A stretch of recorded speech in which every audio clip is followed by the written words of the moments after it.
Bienvenidos a The Stream Podcast, un episodio más que hemos lanzado, que estamos trayendo para ustedes para poder compartir más perspectiva actualidad con perspectiva cristiana.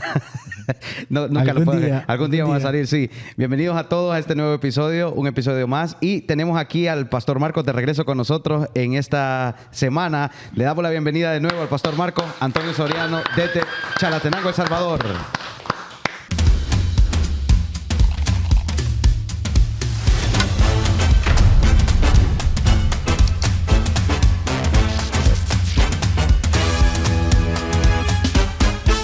Bienvenidos a todos y gracias por conectarse con nosotros cada semana, cada episodio, ¿no? Ya ahorita vamos de aumento en aumento. Vemos que la gente se va conectando más con nosotros. La gente está pidiendo, ¿dónde está el Pastor Santos? Oh, sí, es cierto. Sí, tenemos...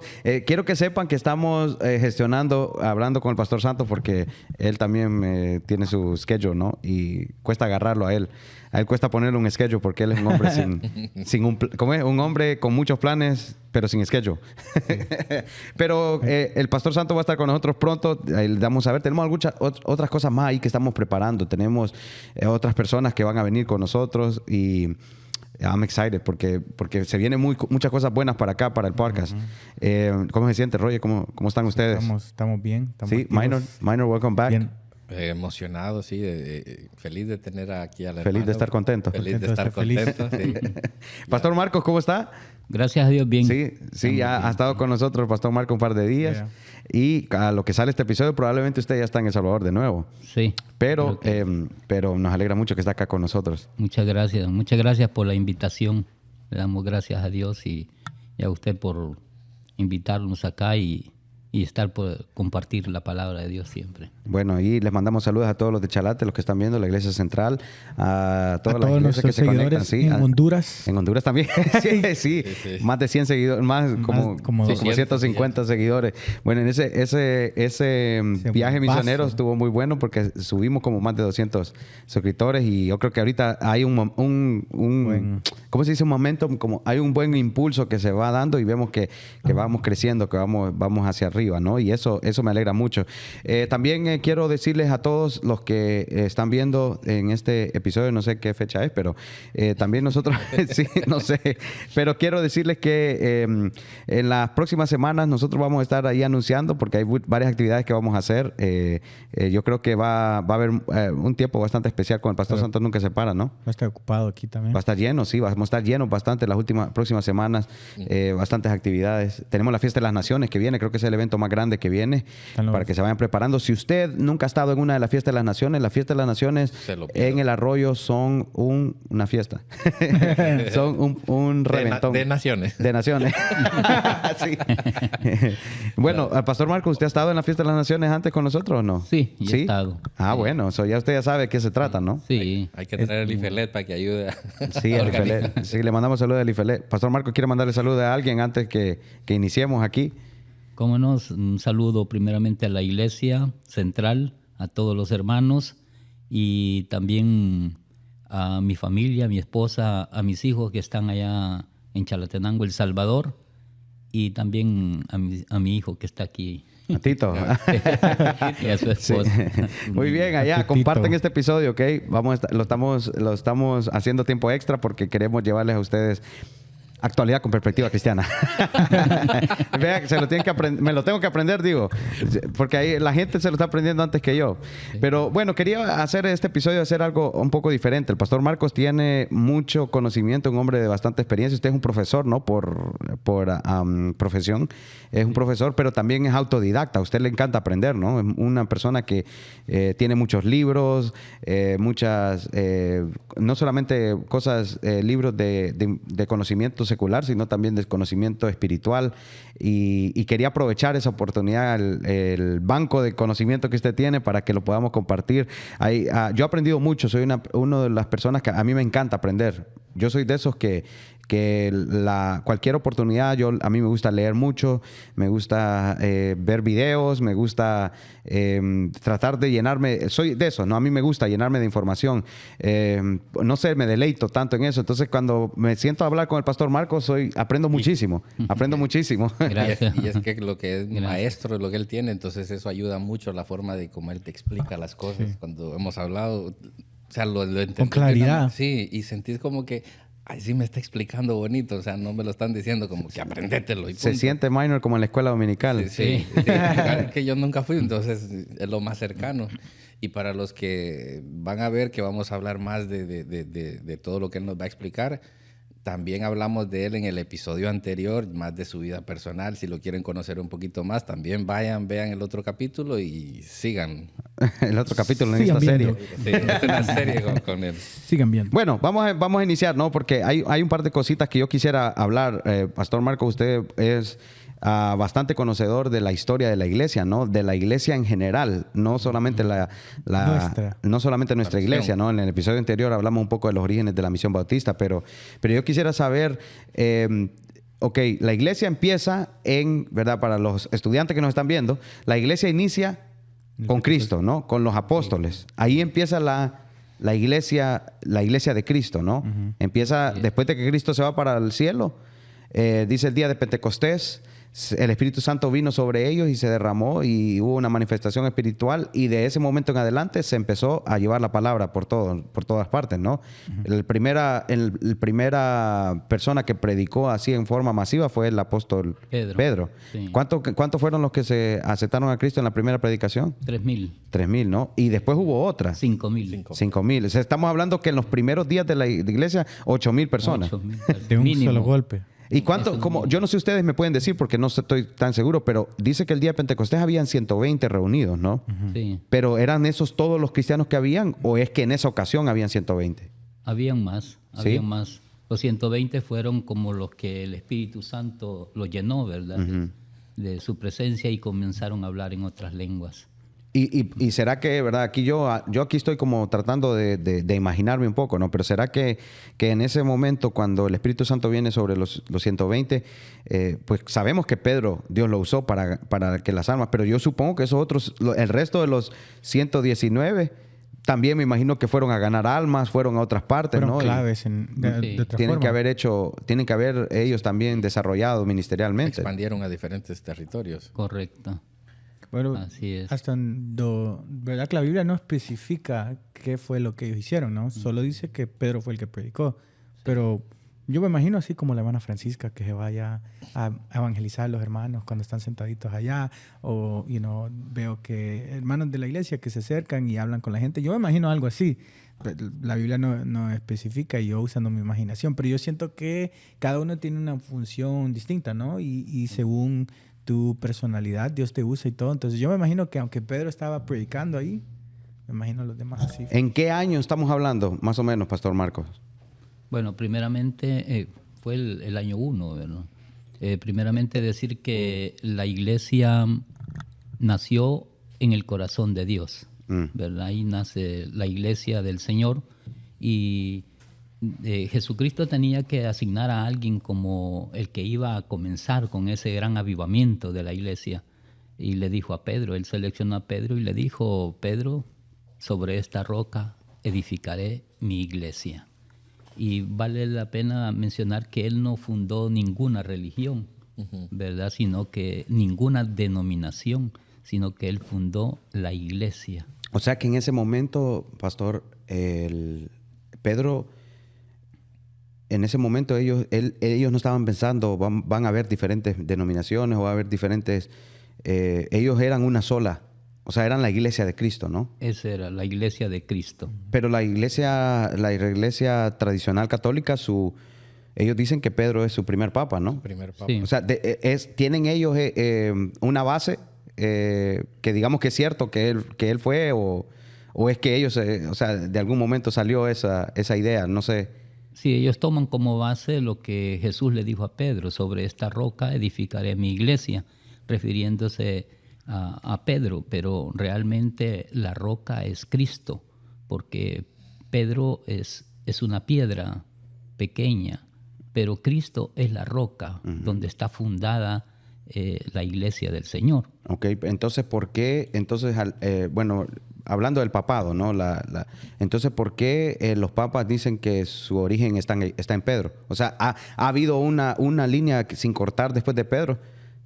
Sí, la verdad es que prácticamente ese es un dogma, ¿verdad? Un dogma de la iglesia, decir que Pedro es el primer papa, como para sentar una base de todos los papas autoridad, que iban a existir, un precedente, una autoridad espiritual, ¿verdad? Un fundamento con Pedro, ¿verdad? De todos los papas que iban a surgir posteriormente. Pero realmente no hay una base histórica o que tengamos pruebas históricas o documentadas que diga, sí, después de Pedro siguió este y después siguió este y después hasta el que llegó ahora, el que está ahora, no sé cómo se llama el que está ahora. Sí, la verdad es que bíblicamente no hay una base. ¿Verdad que no? No, bíblicamente no hay una base. Realmente, como Jesús le dijo que él iba a tener poder para atar y desatar, ¿verdad? Ya sea lo que desatar es en la tierra, va a ser desatado en el cielo. Entonces ellos se toman de eso como que él fue el primer líder religioso, el primer papa, ¿verdad? Pero realmente Jesús tenía él tenía un propósito en elegir a Pedro. Si ustedes se fijan, el primer gran avivamiento que se dio fue el día del Pentecostés, ¿verdad? Entonces, ¿y quién salió a relucir predicando a Cristo Jesús, anunciando las buenas nuevas de salvación? Fue Pedro, ¿verdad? Entonces, y por medio de la predicación de él fue que se convirtieron los primeros 3,000 y posteriormente se convirtieron 5,000. La verdad es que allí fue como un bombazo, la ¿no? explosión, ¿verdad? De la iglesia del Señor, ¿verdad? Donde se dio con ese avivamiento. Ahora, pero en realidad nunca hubo, como dijo usted, ninguna denominación ni nada por el estilo. Simplemente se lo adjudican para tener como más peso sobre eso, ¿no? Exacto. Más sin embargo, lo que Jesús, según lo que yo veo, lo que entiendo es que él estaba dando a que llevaran el mensaje de salvación nada más a través de Pedro, ¿no? Lo que estaba haciendo él. No como que decir va a ser el líder de cierta religión, sino que simplemente es de lo que Jesús fue. Entonces, ¿por qué o de dónde surge? Y esta es una pregunta que se hace mucho, ¿no? Yo estoy aquí de cierta forma tratando de actuar como la audiencia, ¿no? Sí. Para quizás guiar un poco la conversación, pero ¿de dónde surge entonces las denominaciones? ¿Por qué hay denominaciones? Una de las preguntas que creo que mucha gente se hace.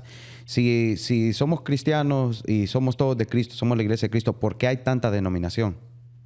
La verdad es que, bueno, durante ese tiempo Jesús los envió a predicar el evangelio a todos los discípulos, ¿verdad? Cada uno pues se fue a su lugar, ¿verdad? A predicar, y de hecho pues ahí están las 7 iglesias del Apocalipsis donde había un representante, ¿verdad? Y uno de ellos eran algunos apóstoles, otros discípulos de los apóstoles. Por ejemplo, Timoteo, que fue discípulo de Pablo, estaba en Éfeso, Policarpo estaba en otra de las iglesias, y así entonces, y Dios dice, cuando la palabra de Dios menciona, dice a la iglesia que está en Pérgamo, la iglesia que está en Esmirna, ¿verdad? La que está en Pensilvania, creo que hay otra, ¿no? Tiatira, sí. Tiatira, la Odisea, Éfeso, ¿verdad? Y son 7 iglesias. Entonces, pero nunca menciona una denominación, ¿verdad? Bautista, pentecostales, o Iglesia de Dios, o católica. Lo mencionaba por lugares, ¿no? Por lugares. Pero no por denominación. Entonces, ¿por qué surgen las denominaciones? Surgen en el año 315 al 325, cuando Constantino reúne a todas aquellos que predicaban, ¿verdad?, la palabra de Dios, los reúne a todas las iglesias que habían. El emperador Constantino. El emperador Constantino romano, él las reúne a todas para... La idea de él era hacer una sola, ¿verdad?, una sola iglesia. Y la verdad es que en gran parte lo logró, porque de allí comienza la Iglesia Católica Romana. De hecho, si usted se fija, el título romano es propiedad de... De los romanos. Ajá, de los romanos. Iglesia Católica, Apostólica, Romana, ¿verdad? Sí, correcto. Sí. Que hasta el día de hoy, ¿no? Sí. Ajá. Es una de las religiones más antiguas. Ya religión, ¿no? Sí, es una de las antiguas denominaciones. Denominaciones, sí. Sí, y ellos pues dicen que nacen con la iglesia primitiva, ¿verdad? Pero realmente la iglesia católica nace a partir del 325 con Constantino, ¿verdad? Pero de allí comienza como algunos grupitos de cristianos, ¿verdad? Que predicaban el evangelio en ese tiempo. Los que no quisieron unirse, a eso los persiguieron y los mataron. Ahí hubo la primera persecución, bueno, una de las primeras, porque ya habían habido algunas persecuciones anteriormente, ¿verdad? De hecho, a Esteban, pues prácticamente el primer mártir cristiano, ¿verdad? Y eso fue cuando todavía, fue el primero, o sea, todos ellos estaban vivos todavía. Sí, de hecho el apóstol Pablo todavía no había convertido al evangelio. Yo he escuchado eso y me encantaría que lo hablen, yo no sé si ustedes saben más de eso, yo no sé. Y me encantaría que me digan qué tanto estuvo involucrado Pablo en ese... porque dice que Pablo estuvo presente, ¿no? Sí. En ese incidente. Sí. Pero él estuvo como ¿era como de los líderes que estaban ahí o no? No sé si ustedes saben, yo no sé. O tal vez lo podemos buscar. Tal vez no era uno de los líderes porque dice que aún las ropas fueron depositadas a los pies de uno que se llamaba Saulo. Hablando del apóstol, ¿quién sería el apóstol Pablo? Ajá, que posteriormente sería el apóstol Pablo. Ahí él estaba presente en la muerte de Esteban. A lo mejor participó también, ¿verdad? De los que tiró la piedra, tal vez. De los que tiraron la piedra a Esteban. Pero ¿por qué dice que pusieron la ropa a los pies de Saulo? O sea, hablando de que... Todavía no se había convertido. No se había convertido todavía. Ajá, que todavía se llamaba Saulo. O sea, como evidencia de la muerte, pusieron... De Esteban. De Esteban le pusieron los vestidos a los pies de Saulo. Saulo, que todavía no se había convertido, por lo que entiendo que dice, ¿no? A lo mejor ya Saulo tenía ya algunos estudios, como él fue enseñado por el maestro Gamaliel, uno de los fariseos muy importantes dentro de la ciudad, fue formado por él y a lo mejor ya había comenzado él a estudiar con él, a formarse, ¿verdad? Para...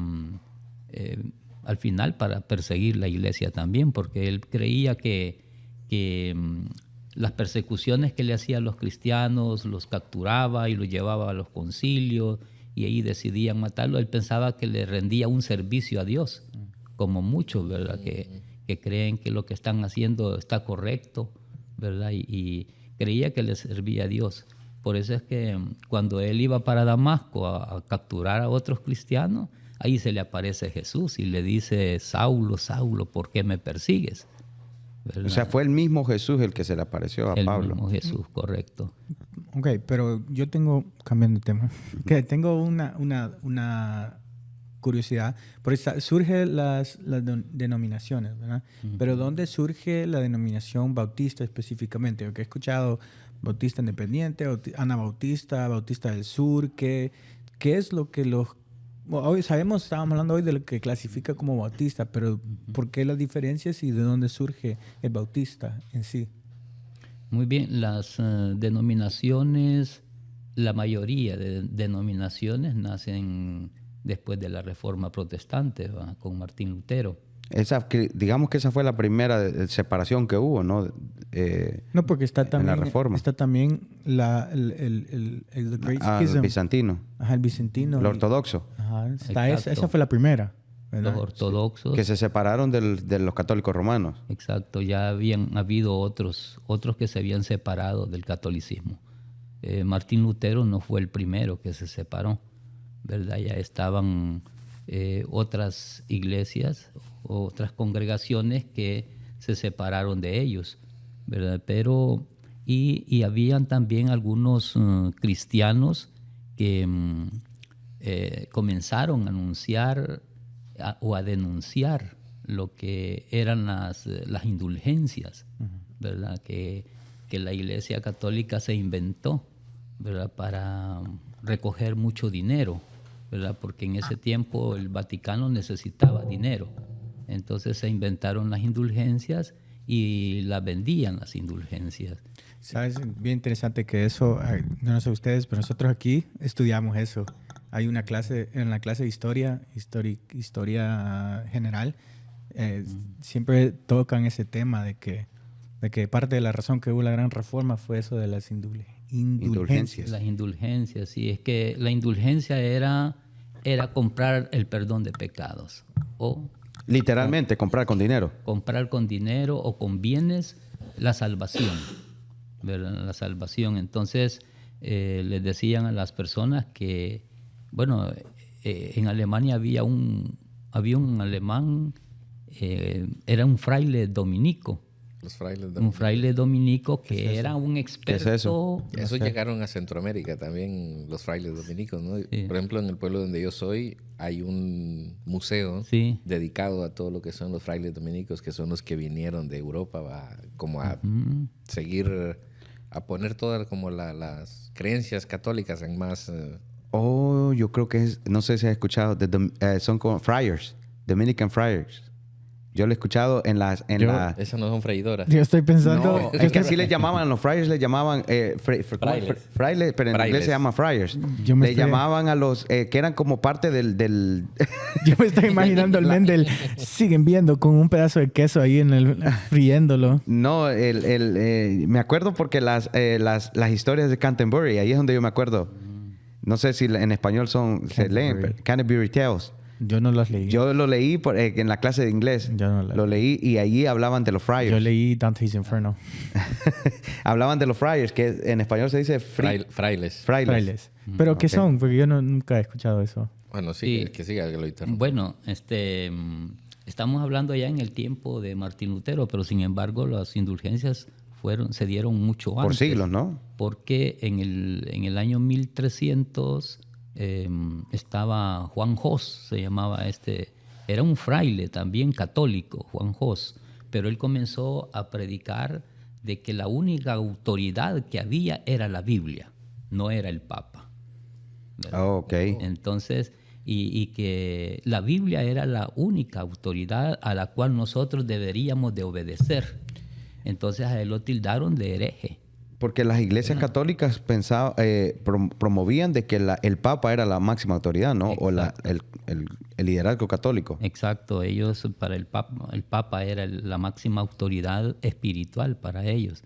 Pero él comenzó a decir, no, el Papa no es. O sea, no fue con Martín Lutero que comenzó, sino que hubieron otros frailes que también denunciaron eso. Juan Hos, por ejemplo, él era de Bohemia, Praga, ¿verdad? Y que lo condenaron como hereje y lo condenaron a la hoguera. Entonces lo quemaron vivo en el concilio de Constanza. Ahí en ese concilio de Constanza decidieron quemar vivo a Juan Hos, ¿verdad? Pero él dijo, no importa, yo doy mi vida, ¿verdad? Por lo que yo creo. Qué convicción, ¿no? Gran convicción de hombre. Pero ahí me lleva a una pregunta, ¿ok? Que la quiero poner aquí en la mesa. Tal vez ustedes me la pueden responder. Personas como digamos estos frailes, ¿verdad? Que estaban dentro del catolicismo. Catolicismo, correcto. ¿Podríamos decir que estas personas fueron salvas o no? ¿Hay forma de saber? Por el hecho de que la religión católica está desviada, ¿no? De lo que dice la Biblia. Pero ¿cómo pudiéramos nosotros saber? Una vez escuché a alguien decir que vamos a ser sorprendidos en el cielo. Correcto. Que vamos a pensar que nosotros pensamos que porque están en otra denominación, otra religión, que por eso son descalificados, porque de repente no son cristianos evangélicos, ¿verdad? Pero puede ser que vayamos a ser sorprendidos en el cielo por algunas quizás personas como los que están hablando ahorita, como Martín Lutero, personas así, ¿no? No sé, pero ¿hay alguna forma, Pastor Marcos, que pudiéramos nosotros decir esta persona o esta gente que hizo? Yo creo que podemos especular, ¿no? Exacto. Que algunos tal vez van a estar ahí, pero igual como ahora, la gente de la iglesia, uno supone que vamos a estar todos allá, pero nos vamos a hallar sorpresas de gente que también no va a llegar al cielo. Sí. ¿Sí? Y allí, dice, el camino es angosto, ¿es? Estrecho. Estrecho es el camino al cielo, ¿no? Quiere decir que mucha gente de lo que viene a la iglesia y aprecian a Cristo y todo, pero no son seguidores, ¿no? Correcto. No son verdaderos cristianos. Al igual que yo creo que hay católicos o incluso otras denominaciones que tal vez no comparten todas las normas, todas las creencias de la religión que si van a llegar al cielo. Bueno, esa es mi convicción personal. Hay algunas personas que también yo me he topado, que hemos conversado, que no creen al 100%, digamos, en los santos o en las cosas así, por decírtelo, las imágenes y todo eso. Y yo era una de ellas antes, ¿no? Pero tampoco lo dejan porque como que el compromiso que requiere también el seguir la Biblia como debe de ser, tampoco lo quieren aceptar. O sea, sí no lo acepto, pero me dan un poquito más de libertad de este lado para yo poder hacer también lo que quiero. Entonces prefiero quedarme acá. Podríamos decir que hay personas cristianas, evangélicas, que no son completamente entregados a Dios, ¿no? O sea, que vienen a la iglesia.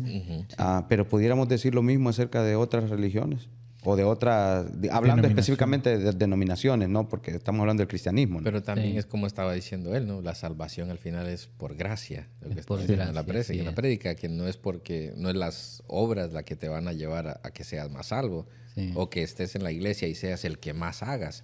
Con esto no estoy diciendo no ayuden, sino que ya ese es el compromiso de cada quien. Porque, como dijo usted, es bueno que el cristiano sí ayude, haga obras y todo, pero que sea consciente que no por obras vas a obtener la salvación. Correcto. Porque es por la gracia que Dios ha puesto.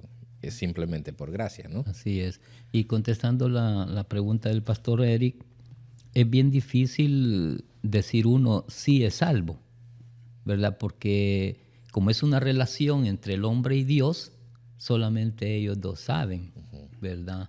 Solo Dios sabe si, por ejemplo, Juan Jos, John Weekly, que ya vamos a hablar sobre él también, fueron salvos. Yo puedo decir que posiblemente sean salvos porque nunca estuvieron de acuerdo a la doctrina errónea, ¿verdad? En la cual ellos se formaron y creyeron un tiempo y comenzaron a protestar en contra de esa doctrina errónea. Pero también podríamos decir, como dijo él, ¿no? Desde el otro lado, el otro punto, ¿lo hicieron porque ellos sí sabían cuál era la doctrina correcta? Correcto. ¿O simplemente de un punto de rebeldía que no quiero acatar lo que me están diciendo también? No, la verdad es que ellos estudiaban la Biblia. Sí. Unos estudiosos de la Biblia. Juan Jos era maestro de teología en Praga, en la Universidad de Praga. John Weekly, por ejemplo, siempre en el año 1300 a 1400, era si no el mejor, de los mejores teólogos, también católicos, ¿verdad? En la Universidad de Oxford, Inglaterra. Okay. Porque John Weekly fue inglés y fue el primero que tradujo la Biblia al inglés. Del hebreo y del hebreo y griego al inglés. ¿Y esa es la King James Version? No, esa fue otro. Esa fue otro, porque la King James sale en 1611, ¿verdad? Más adelante, sí. Fue ordenada por el rey Jacobo, ¿verdad? De Inglaterra. Pero esta Biblia fue mucho antes, fue entre los años 1300 a 1400, cuando John Weekly era el que daba las clases de teología en la Universidad de Oxford. Fue el mejor maestro de Oxford y él comenzó también a hablar en contra de las indulgencias, en contra de la autoridad papal, en contra del magisterio de la iglesia también, ¿verdad? En contra de los dogmas, ¿verdad? Porque los dogmas prácticamente es algo que ellos lo han hecho como una doctrina que debe de creerse, pero no es bíblica, sino que ha sido inventada por los hombres, ¿verdad? ¿Y esta traducción ha sido reconocida oficialmente? O porque yo he escuchado, no sé si es que dicen que la King James es la versión más cercana al hebreo. ¿Es cierto o no? Sí. Porque esta otra versión que usted dice de Wycliffe, no sé cuál sería. Sí, esa fue especialmente fue una Biblia directamente con el nombre de él, ¿verdad? La Biblia de John Wycliffe. Pero sí fue muy cercana porque él la tradujo directamente del hebreo griego, ¿verdad? Entonces no pasó por el latín, ¿verdad? Eso es lo que hizo la diferencia. Ajá. Entonces nosotros vamos, para ir adelantando la historia, ¿no? Sí. Entonces viene Martín Lutero y él lo que hace es explotar la bomba, ¿no? Es la otra bomba que hubo. Exacto. Sí, porque al él poner las tesis, ¿cuántas eran? 95, 95 ¿no? Al poner tesis. las 95 tesis en la puerta de la iglesia de Wittenberg, Alemania. Sí, Gutenberg. ahí Gutenberg. prácticamente a John Wycliffe, Juan Hus y otros se les conoce como los prerreformadores. Okay. A ellos se les conoce como los prerreformadores. Entonces ya habían habido otros frailes y obispos quienes no estaban a favor de lo que se enseñaba en las doctrinas católicas. Entonces, pero de ahí en 1483, el 10 de noviembre nace Martín Lutero, ¿verdad? En Eisleben nace Martín Lutero. De hecho, en esos días se había regado la enfermedad de la peste negra. Oh, en ese the Black tiempo. Death. Sí, la peste negra. La peste negra, ¿verdad? Que según la historia, casi la mitad de la población del mundo murió, ¿verdad? Y ahí en Alemania estaba muy regado eso. Bien COVID. Y en ese tiempo fue que nace Martín Lutero y bueno, y el padre, que era un minero, él quería ponerlo a estudiar derecho, ¿verdad? Entonces, y él por complacerlo comenzó a estudiar derecho, pero no duró tanto tiempo. Como a los 6 meses se desertó, y una vez que iba bajo la tormenta, ¿verdad? Según la historia, ¿verdad? Iba bajo la tormenta ahí por Tottenham, se llama ese lugar en Alemania.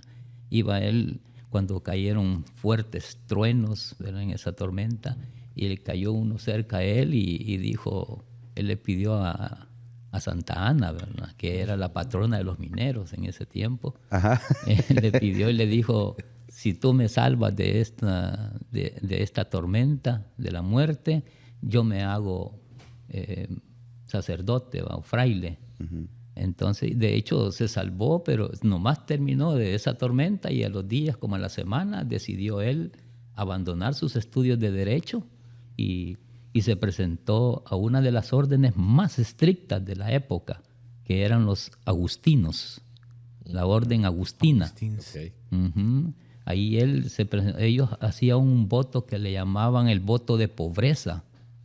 Okay. El voto de pobreza, o sea que ellos vivían con lo más mínimo, no con lujos, ¿verdad? Eso tenían los agustinos. Entonces, y él quería eso, ¿verdad? Donde fuera más estricto. De hecho, él, cuando se presentó y ya estuvo estudiando para sacerdote, él se tiraba en el suelo, ¿verdad? Y dicen que muchas veces salía afuera, en el momento que estaba cayendo la nieve, desnudo. Ajá, para como inmolarse él mismo, porque él se creía culpable de sus pecados, ¿verdad? Porque cuando estaba como monje, él era bien aplicado. De hecho, fue el mejor maestro que el príncipe Federico, el sabio de Alemania, era el mejor maestro que tenía Martín Lutero.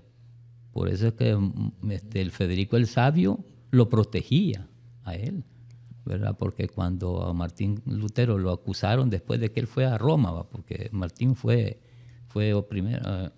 ordenado como sacerdote, luego el fraile que lo respaldaba a él, no recuerdo el nombre de él en este momento, pero él le dijo, te he conseguido que vayas a Roma. Y él dijo, no, pero yo no estoy listo para ir a Roma todavía.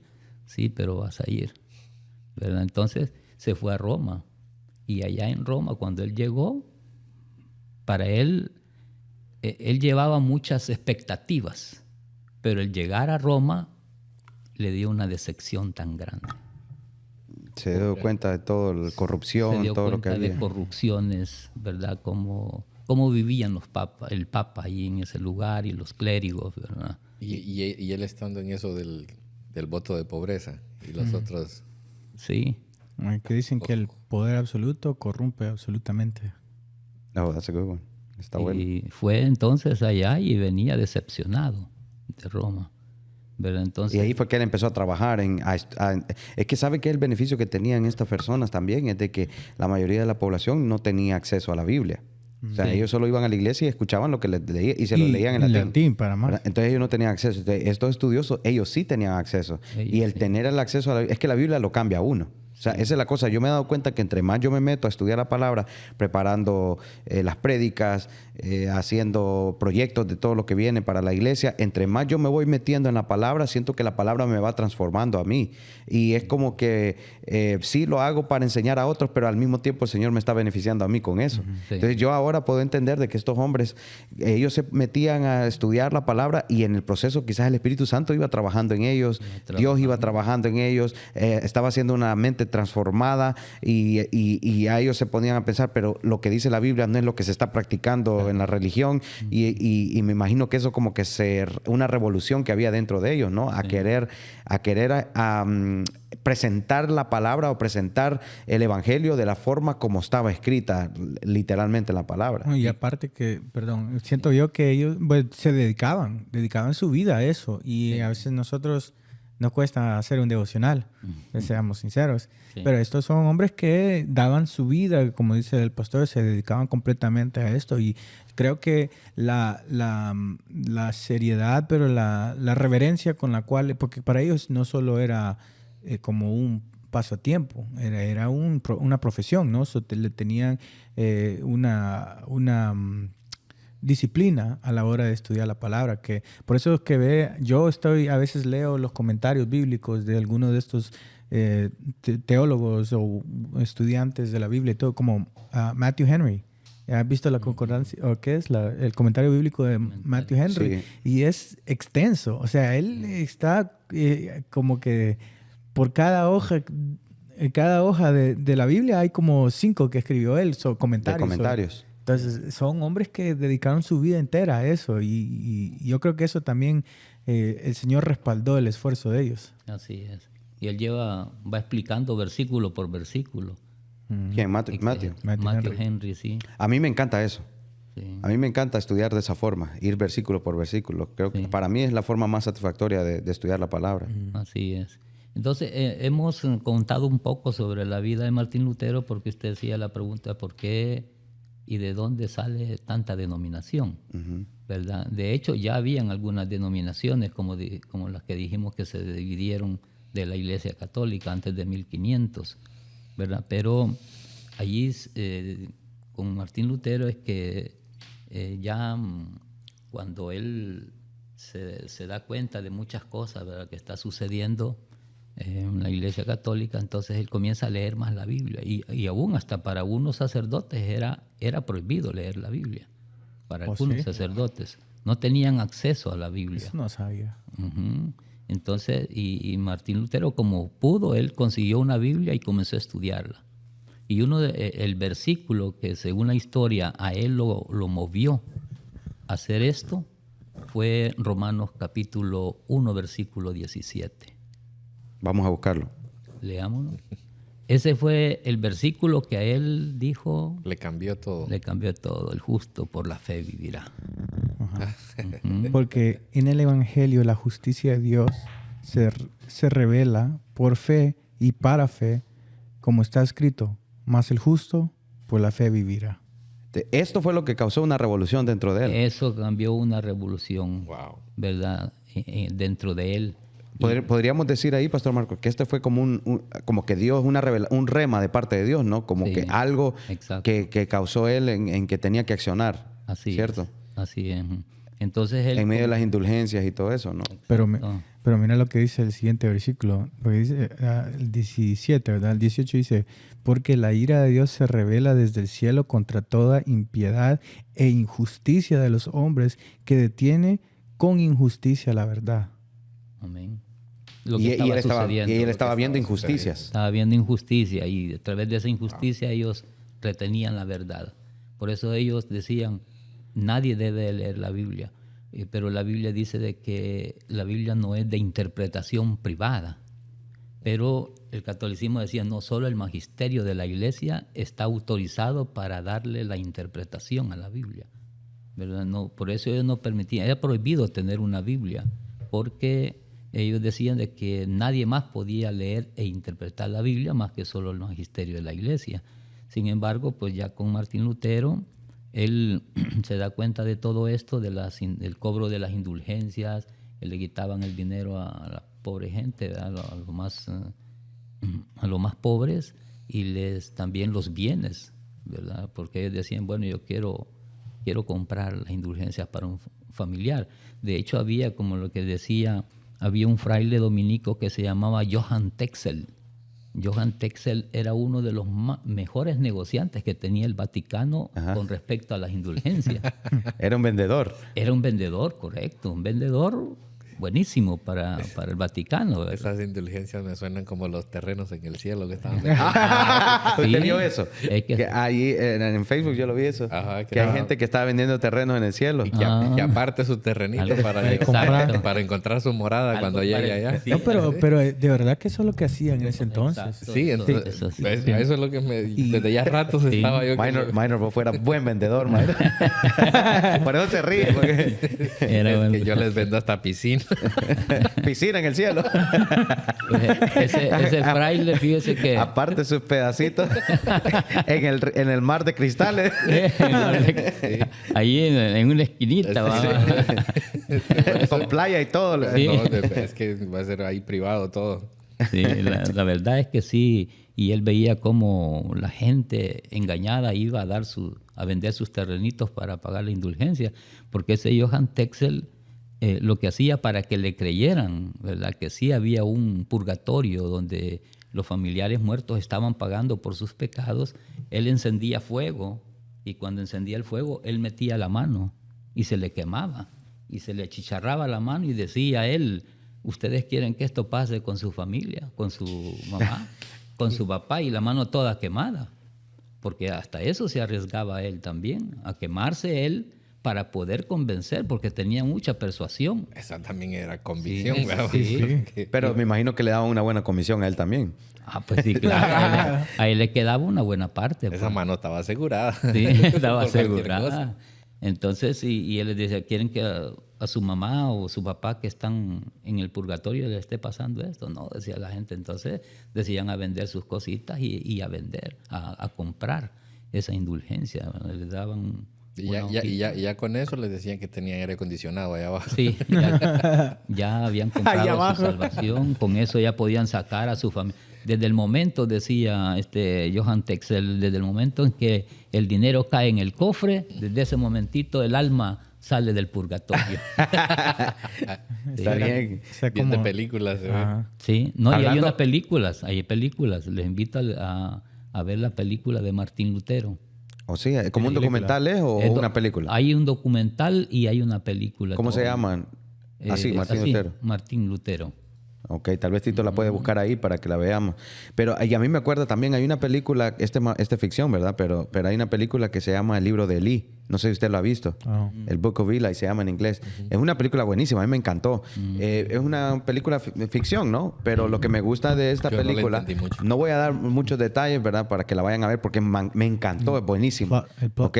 Pero la idea es de que en todo esto es de que Elí, una persona anda, es un tiempo apocalíptico, o sea, después del apocalipsis, ¿verdad?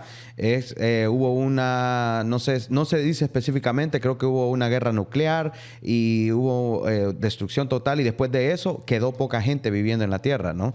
Y este hombre anda caminando por los diferentes lugares, anda caminando y con el plan de él es llevar un libro que tiene que llevarlo a guardarlo. Entonces, a transcurso de la película se dan cuenta que el libro que él anda es la Biblia. Y los malos en la película, lo que ellos, la idea de ellos es que dicen, es que ese libro tiene poder y tiene autoridad. El que tiene ese libro, porque como ya no habían Biblias, ¿verdad? Entonces ellos decían, el que tiene ese libro va a tener control de la población. Entonces, ahorita que usted estaba hablando de la Iglesia Católica y cómo ellos no dejaban que la gente leyera la Biblia, me recordé de eso, que es cierto. O sea, la Biblia en ese entonces era usado como un libro de autoridad y para controlar a la gente. Exacto. Y por eso es que no la dejaban leerlo, no dejaban estudiarlo, no dejaban que se distribuyera la Biblia, para que ellos, por medio del documento, del libro, ellos estaban controlando la población, prácticamente todo el mundo conocido en ese momento, ¿no? Toda Europa, todo África y en el Medio Oriente y toda esa zona, ¿no? Estaban siendo controlados por el poder y la autoridad que tenía el libro. O sea, ellos sabían, y de cierta forma el enemigo era el que estaba trabajando detrás de escena, ¿no? El enemigo sabía que esta era la forma de tener a la gente engañada y controlada. Sí. Y ahí es donde entra lo que usted dice, ¿no? Que inventaron muchas cosas que las fueron poniendo como si fuesen parte de la Biblia, sí. Pero por la ignorancia de la gente de no tener el conocimiento de leer la Biblia, asimismo simplemente lo seguían como que si fuese una ley, por así decirlo, una verdad, sí, que estaba escondida en la Biblia o escrita en la Biblia, perdón, pero por la ignorancia o por la falta de conocimiento de no tener ellos el acceso a poder leer la Biblia, no sabían si era cierto o no. Sí. Y como el católico tiene libros que preparan por años para poder dar las primeras, segundas lecturas y los evangelios y todo eso, ¿no? Sí, y el catecismo. El catecismo, también. Entonces ya está todo como bien prefabricado para que usted lo cree. Y si usted no es una persona curiosa o una persona que le interesa la verdad, como estos hombres que ellos por sí mismos buscaron la verdad de ellos, entonces usted simplemente va a seguir como una ovejita, ahí sí que literalmente, al matadero. Sí. Porque ahí usted no va a ver ni para los lados, simplemente a donde lo guían. Correcto. Y de hecho de ahí nace pues de Martín, ¿verdad? Escribir las 95 tesis, y dentro de ellas hay varias tesis que van dirigidas a la indulgencia, a la autoridad papal, ¿verdad? Y a la autoridad de la Biblia y otras situaciones que hace mención él en las 95 tesis. Y las escribe y las va a clavar en la puerta de la iglesia de Wittenberg el 31 de octubre de 1517. Ese día clava y se clava las tesis, y se supone que desde esa fecha inicia la Gran Reforma, ¿verdad? Entonces, algunos que nos escuchan que estamos hablando sobre Martín Lutero han de decir, bueno, esto porque son luteranos, ¿verdad? Pero realmente nosotros no somos luteranos. Esa es otra denominación, ¿no? Esa es otra denominación. Los luteranos es otra denominación. Nosotros somos cristianos evangélicos bautistas, ¿verdad? Denominación bautista, pero somos cristianos evangélicos. La verdad es que Martín Lutero nunca quiso dividirse de la Iglesia Católica. Él no quería dividirse. Él quería transformar, renovar, reformar la Iglesia Católica. Dentro de la Iglesia Católica. Exacto. Sin salirse. Sin salirse. Él no fue la intención de salirse, pero como él se puso... No convenía. Exacto, para el Papa no le convenía eso, ¿verdad? Y en 1521 manda la gula papal. Manda una gula papal y se la manda a Martín Lutero, ¿verdad? Donde ya estaba él... fuera de la iglesia. ¿Cómo le llaman a eso? Excomulgado. Excomulgado. Por el Papa. Él lo excomulgó. Descomulgado. Ajá, y lo dejó fuera. Pero ya sacándolo él de la iglesia, eso quiere decir que ya estaba listo para que cualquiera lo enjuiciara y lo condenara como hereje, ¿verdad? Entonces le hacen... A Martín le hacen los mismos sacerdotes, obispos, hacen una reunión, ¿verdad?, donde lo iban a cuestionar a él y le iban a decir que renunciara a todos sus libros que había escrito y a lo que él había enseñado. Y él dijo, bueno, déjenme, voy a orar esta noche, denme el tiempo para mañana, ¿verdad? Yo voy a orarle al Señor a ver qué es lo que Dios me dice, ¿verdad?, para ver si yo me puedo retractar de todo lo que he enseñado, ¿verdad?, de lo que está en mis libros. Porque primero dos preguntas le hicieron a él. Y le dijeron, uno, queremos que reconozcas estos libros. ¿Son tuyos o no son tuyos? Y él dijo, sí, son míos. Vaya, esa es una. Ahora, lo otro que queremos decirte es que te retractes a lo que has escrito y a lo que has predicado. Déjeme entonces esta noche y mañana le doy la respuesta. Pues volvieron a reunirse al siguiente día. No le querían dar lugar, no le querían dar ese espacio, ¿verdad? Pero uno de los príncipes que habían asistido ahí dijo, désenlo y mañana que regresen. Entonces ya sí los obispos aceptaron, ¿verdad? Algo sin ganas, pero ellos aceptaron. Entonces al siguiente día regresó y les dijo, no puedo retractarme, porque lo que he escrito y lo que he dicho es la verdad de las Escrituras. Y ahí es donde nacen las 5 solas. Ok. ¿Verdad? Díganos cuáles son las 5 solas, ¿ok? Porque esa es otra de las preguntas que la gente se hace mucho, ¿no? Sí. Las 5 solas, digámoslas así rapidito. Muy bien. Allí nacen las 5 solas y dice él, la soli scriptura, ¿verdad? En latín. Él escribe eso en latín, la soli scriptura, y él dice, pues solo la escritura es la autoridad, ¿verdad? Máxima y de práctica que los cristianos debemos decir. No hay otra máxima autoridad más que solo las Escrituras, la palabra de Dios. Y otra es la soli gratia. Soli gratia, que significa que solo por gracia y por medio de la fe en Cristo somos salvos. Y la otra es soli fide, solo a través de la fe en Cristo Jesús. Y la otra es soli Christus, solo a través de Cristo encontramos la salvación. Y la última dice él, soli Deo gloria, solo a Dios la gloria. A nadie, a ningún hombre merece la honra y la gloria más que solamente Dios. Pero entonces, la verdad es que no se descubren las 5 solas, sino que eso los diferentes teólogos que han venido con el tiempo estudiando los libros de Martín Lutero, ellos como categorizado. Exacto, ellos identificaron esas 5 solas, los teólogos más reformistas, ¿verdad? Y esa última es la que atacaba directamente al Papa, ¿no? La que te dice solo a Dios, no a ningún hombre. Solo a Dios la gloria. La verdad es que las 5 son bien importantes porque el catolicismo no cree en la salvación por gracia. No lo cree así. Creen por obras, ¿verdad? De acuerdo a las buenas obras que usted haga, usted va a ser salvo. Entonces, ninguna, bueno, tal vez Cristo, pero ninguna realmente, porque si son las buenas obras que salvan, ¿y Cristo dónde queda?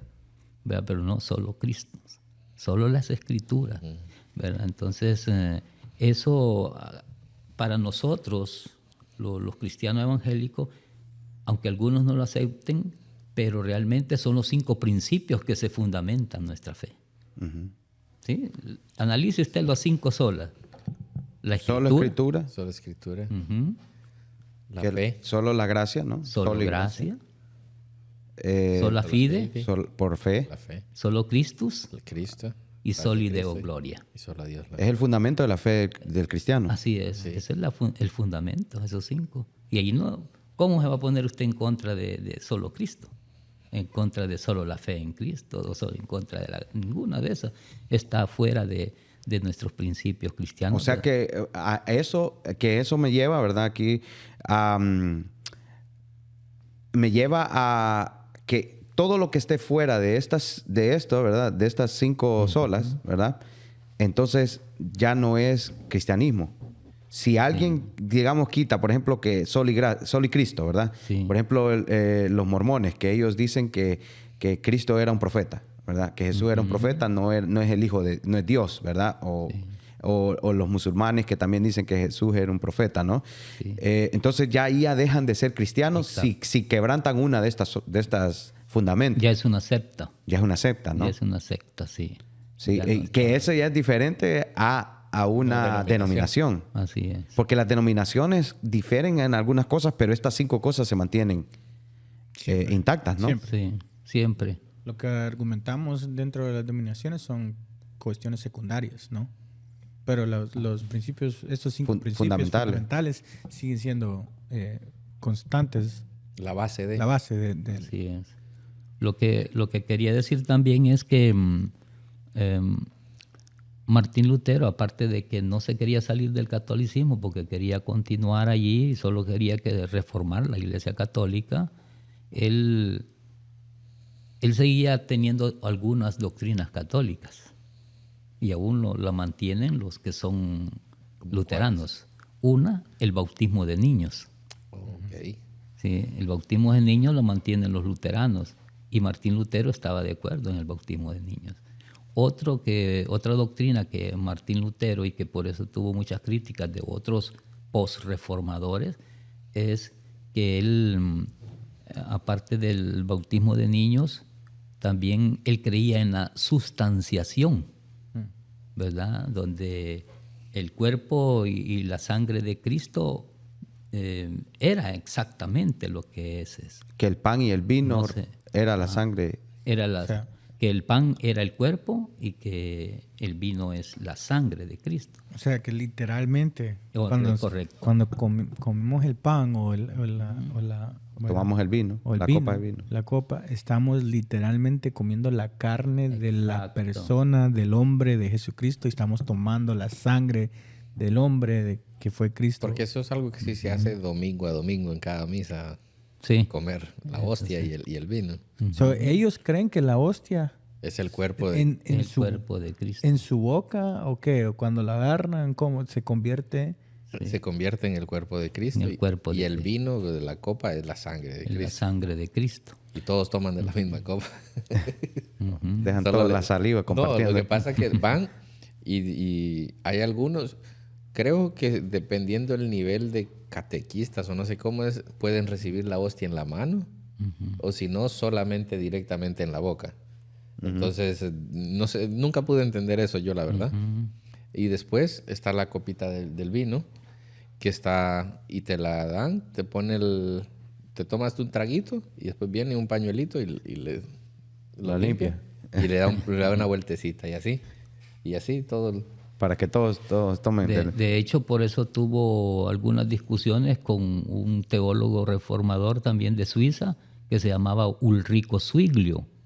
Ulrico Zwinglio por eso lo difería en algunas doctrinas con Martín Lutero, ¿verdad? Entonces, aparte, Martín Lutero pues, fue el principal reformador, ¿verdad? Él fue el principal reformador.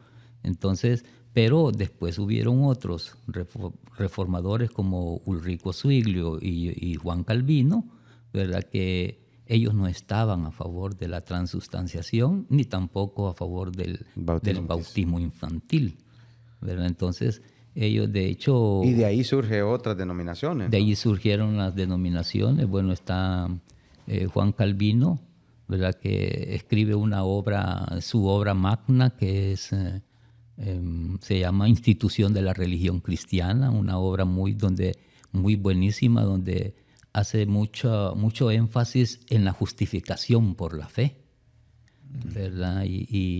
Y otras doctrinas que nosotros también creemos. La Iglesia Bautista. La Iglesia Bautista. Sin embargo, analizando bien lo que es la teología de Juan Calvino, no apoyamos algunos de los 5 puntos calvinistas, ¿verdad? Que yo creo que el pastor me decía también, vamos a hablar un poco sobre uno de los 5 puntos calvinistas, ¿verdad? Entonces, algunos los apoyamos, pero hay otros de ellos que no, ¿verdad? Entonces, por ejemplo, la expiación limitada, ese es uno de los 5 puntos, ¿verdad? Entonces, nosotros no creemos que la expiación de Cristo sea limitada. Juan Calvino creía que Jesucristo había muerto nomás por los elegidos. Okay. ¿Verdad? Solamente por los elegidos. Y no por todos. No por todo el mundo. Pero si nosotros leemos San Juan 3:16, que es un versículo muy conocido y muy evangelístico, dice, porque tanto amó Dios al mundo, no dice a los elegidos, ¿verdad? Que tanto amó Dios al mundo que dio a su Hijo unigénito para que todo aquel que en Él cree no se pierda. Todo aquel que en Él crea. No sin los ¿verdad? elegidos. Entonces, esa expiación limitada es la que bueno, al menos yo no estoy de acuerdo, porque la expiación de Cristo no está limitada, ¿verdad? Sí. La expiación de Cristo está para todo el mundo, a quien se le predique el Evangelio y crea en el Evangelio, crea en Jesucristo y sea un seguidor y viva una vida de santidad con el Señor, ¿verdad? Entonces, ese es uno de las cosas o de los puntos, de los 5 puntos calvinistas que no estamos de acuerdo. Sí, en lo que me decía el pastor, ¿verdad? No sé. Hablemoslo. Que otro de los puntos de Calvino era la gracia irresistible, ¿no? Ajá, la gracia irresistible, ¿verdad? Pero explíquele a la audiencia, de los que están viendo aquí, ¿qué es la gracia irresistible? Porque cuando yo escuché que aprendí eso, lo aprendí directamente de usted. Sí. Eso a mí me impactó, porque muchas personas a veces no entienden que va más allá de la voluntad de uno. Correcto. Sino que es que la voluntad de Dios se tiene que cumplir. En otro episodio estábamos hablando, ¿no? De que si tenemos libre albedrío o es la voluntad de Dios, y si es la voluntad de Dios, entonces no tenemos libre albedrío. Pero yo le explicaba a ellos, o lo hablaba aquí con los muchachos, les decía que para mí, en mi cabeza, ¿verdad? En la forma en que yo lo veo, para mí la voluntad de Dios es como esta mesa. La voluntad de Dios es la mesa y nuestra voluntad es esta taza. O sea que nosotros podemos movernos para donde queramos, pero siempre estar dentro de la voluntad de Dios. Sí, entonces esa es mi forma de visualizarlo, ¿no? Que el libre albedrío mío tiene que estar siempre dentro de la voluntad de Dios, porque al final siempre se va a hacer la voluntad de Dios. Sí. Y ahí es donde entra lo que es la gracia irresistible. Pero explíquenos usted, la gracia irresistible. Sí, la verdad es que ese es otro de los 5 puntos calvinistas, ¿verdad? La gracia irresistible. Podemos creer de que, aunque hayan personas que se opongan al Evangelio de Cristo, pero si está en la voluntad de Dios que esa persona se convierta a Cristo, Dios lo hace. Y uno de los ejemplos en la Biblia es el apóstol Pablo. Pablo, ¿quién creía o quién va a pensar que Pablo deseaba estar a cuenta con Dios? Aunque él erróneamente, ¿verdad? Equivocadamente, él pensaba que todo lo que hacía lo hacía para Dios. Equivocadamente, como hay muchos, ¿verdad? Entonces, pero él creía que los cristianos que predicaban el Evangelio, los que seguían a Jesucristo, porque recordemos que Pablo había sido formado con los fariseos, y los fariseos eran contrarios a Cristo, ¿verdad? Eran contrarios a Cristo, y aún hasta habían algunos apóstoles que apoyaban algunas doctrinas de los fariseos, por ejemplo, de los judíos, ¿verdad? Entonces, pero después Pablo les da una gran lección a Pedro en el primer concilio que hubo en Jerusalén, ¿verdad? Les dio una gran lección Pablo. Entonces, pero ahí se ve de que la gracia irresistible de Dios se da en la vida del apóstol Pablo. Él no hubiese querido convertirse a Cristo porque él creía que todo lo que hacía estaba correcto, estaba bien. Y perseguir a los cristianos creía que era una obra para Dios, porque creía que los cristianos no eran de Dios, ¿verdad? Porque no aceptaron a Jesucristo como el Mesías, ni mucho menos como Dios.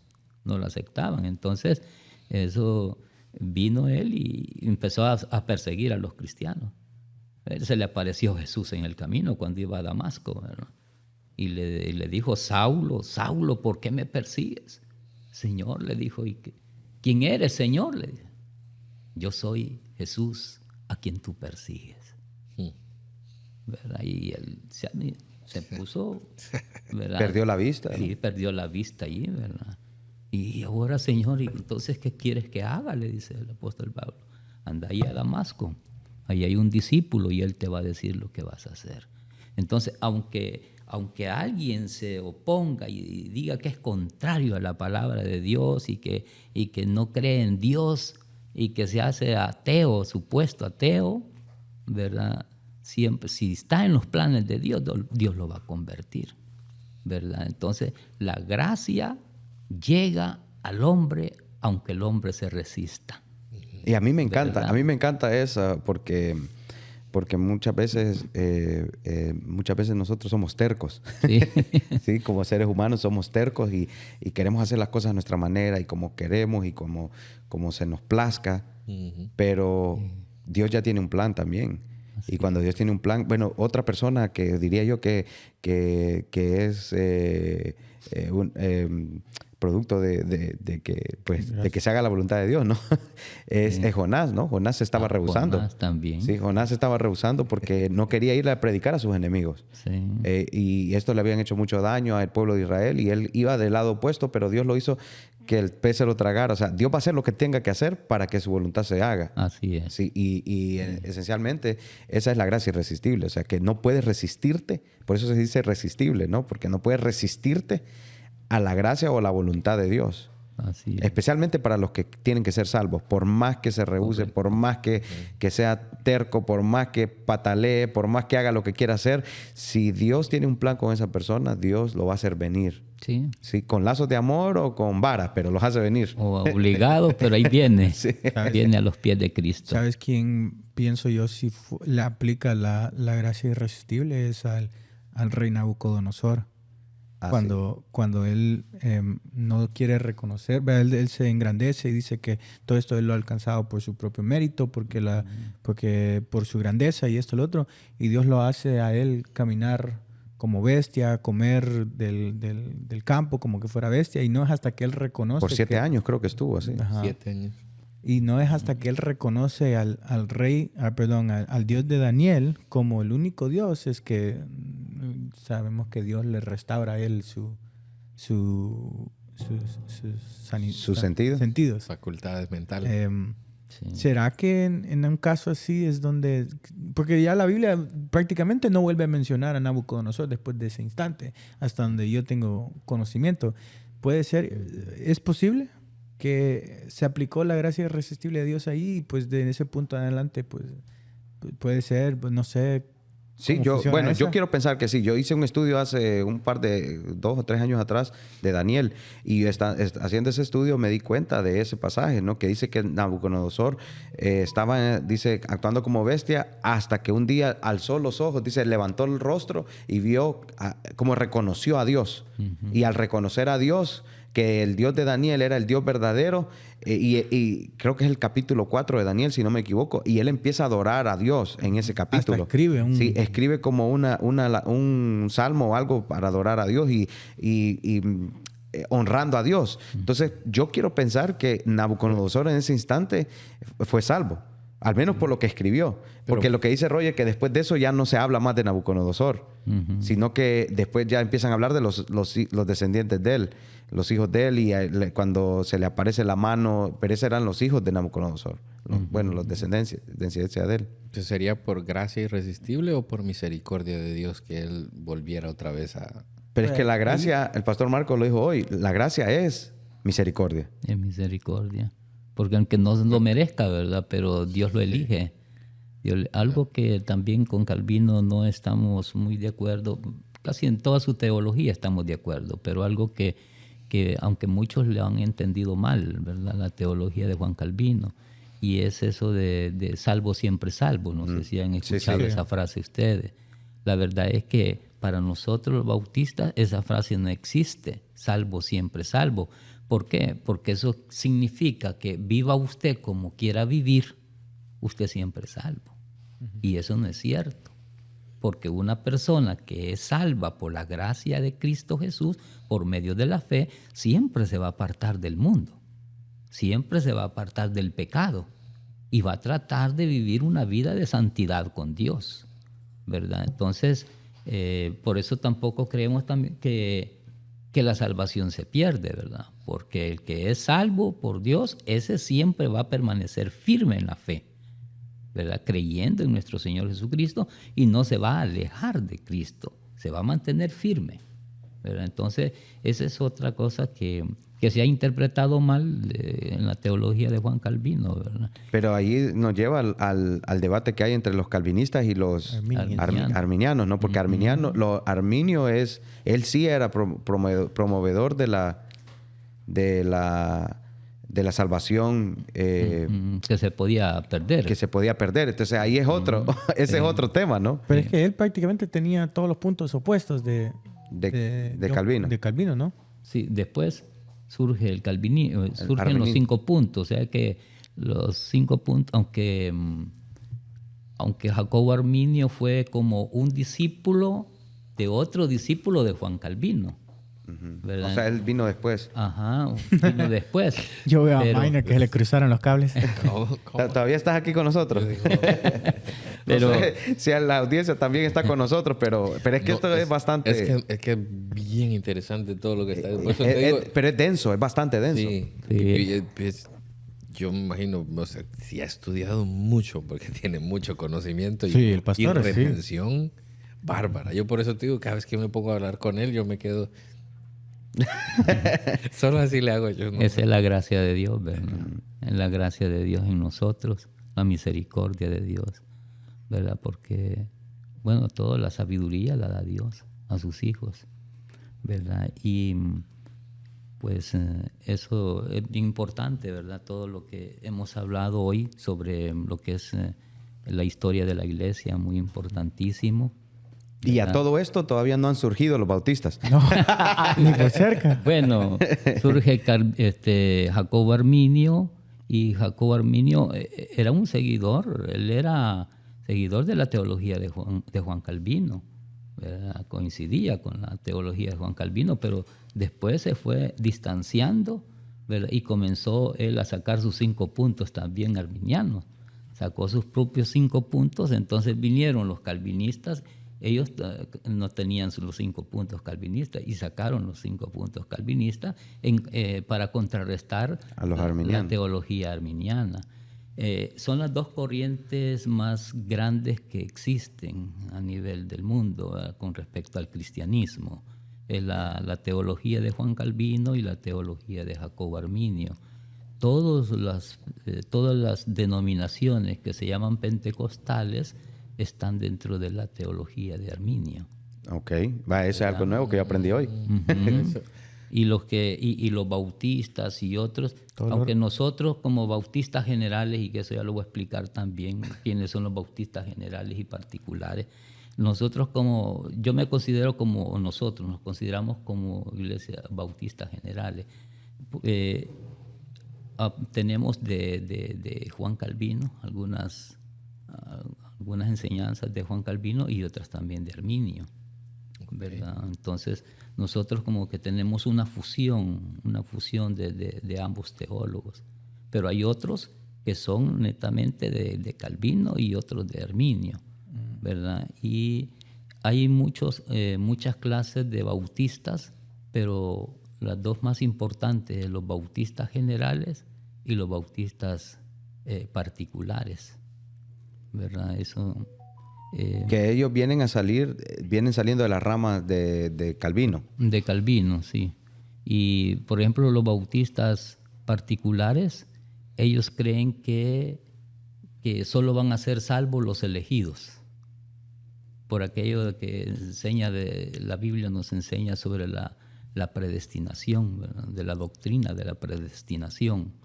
Entonces, claro, nosotros hemos sido predestinados por el Señor porque esa doctrina ahí está en la Biblia, no la podemos negar, ¿verdad? Entonces, y creemos que Dios nos ha elegido a nosotros para servirle y para ser salvos, ¿verdad? Pero ellos creen que solamente van a ser salvos los elegidos, que solamente Jesús vino a morir por un grupo. ¿Y ellos son parte de ese grupo? Y se supone que ellos son parte de ese grupo. Fuera terrible que ellos estén promoviendo el grupo y que ellos queden fuera. Que ellos son parte de esos elegidos. O sea, Jesucristo vino a morir solamente por los elegidos. Esos son los bautistas particulares. Pero los bautistas generales creemos que Jesús murió por todo el mundo, por todas las personas, todos los seres humanos que han de nacer, que nacieron y que han de nacer, y que puede ser salvo cualquier persona que escuche la palabra de Dios y crea en nuestro Señor Jesucristo, ponga su fe en Cristo Jesús, lo acepte en su corazón y siga una vida de santidad. esa persona puede llegar a ser salva. ¿Verdad? Cualquiera puede llegar a ser salvo. Pero entonces ahí, pastor, también está el punto porque muchas veces la gente se confunde, ¿no? De que dice, bueno, entonces si yo lo escojo, entonces ¿qué pasa con la predestinación? O sea, ahí significa de que sí, tenemos la libertad nosotros de escoger, pero Dios ya sabe quiénes son los que van a escoger, ¿no? Así es. Esa es la diferencia. Sí. No es que Dios dice usted sí y usted no, sino que Dios ya sabe en su infinita sabiduría, Él es omnisciente, ¿no? Omnisciente. Entonces Él ya sabe el futuro y en el futuro Él ya sabe quiénes realmente van a ser los que van a caminar por el camino estrecho. Sí. ¿Sí? Entonces yo creo que ahí es donde creo yo que se aplica la predestinación, que Dios ya sabe quiénes son los que van a ser salvos, pero no es que Él los haya escogido. O sea, la puerta está, no es que los apartó, exacto, sino que Él, la oferta o la puerta está abierta para todos. Para todos. Sí. Pero Él no se va a sorprender al final, en el gran juicio y todo eso, cuando X personas aquí no aceptaron y X personas allá sí aceptaron a Jesús como su Señor y Salvador. No va a ser una sorpresa para Él porque Él es omnisciente. Pero yo siempre he compartido eso, que yo siento que Dios ya sabe y en ese sentido está predestinado porque no va a ser sorprendido Dios por el resultado, ¿no? Sí. Sin embargo, yo creo que son conceptos bastante difíciles de entender, que es algo que he comentado bastante, que estamos tratando de como condensar al Dios infinito en estas mentes finitas, right? Entonces, para mí, en lo personal, fue algo bastante difícil poder, digamos, entender bastante estos conceptos. Y yo, por sí, escuchando al pastor John MacArthur una vez, él dijo, pues mi trabajo no es entenderlo en su totalidad, porque Dios es infinitamente sabio, infinitamente soberano y en su... ¿qué dices tú? Omnisciencia. O sea, no pretendemos entender a Dios en su totalidad. Sin embargo, la verdad es verdad. Si nosotros no alcanzamos a conectar las piezas totalmente en esta vida, eso no fue mi llamado. Mi llamado fue predicar la verdad. Y eso para mí me marcó eso, porque el punto de él es que nosotros tenemos que enseñar y predicar la verdad, y a veces nosotros tenemos que estar bien con no entenderlo en su totalidad aquí en la tierra, porque somos seres humanos finitas y algún día cuando estemos delante del Señor le vamos a poder preguntar y Él nos va a poder revelar todos estos secretos, ¿no? Sí, no, y que por cierto el pastor MacArthur hace poco murió. Hace poco murió, yo estuve viendo y yo le decía a los muchachos que MacArthur es una de las personas que más no en sí sus enseñanzas de que sus doctrinas y eso, porque hay cosas que yo difiero con MacArthur, por ejemplo, el secesionismo, ¿cómo se dice? Sí, así se dice. Sensacionismo. Que él es secesionista, o sea que ellos creen que el Espíritu Santo ya no se manifiesta ahora en día, que el Espíritu Santo se manifestó en los tiempos de los apóstoles, pero después de ese tiempo ya no hay manifestaciones como el hablar en lenguas, como los milagros y todo eso. Ya, no sé cómo se dice en español, pero en inglés se llama cessationist.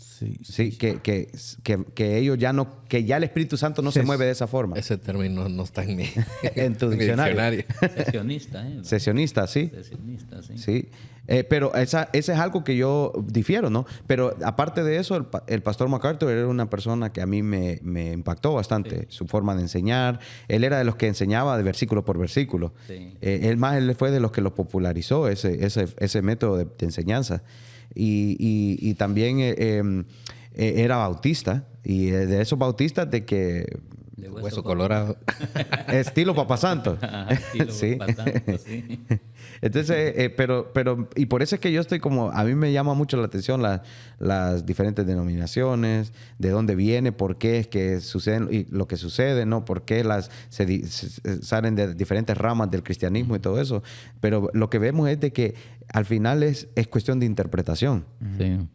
Lleguemos a lo que preguntaba aquí mi hermano Roger, de dónde salen las denominaciones.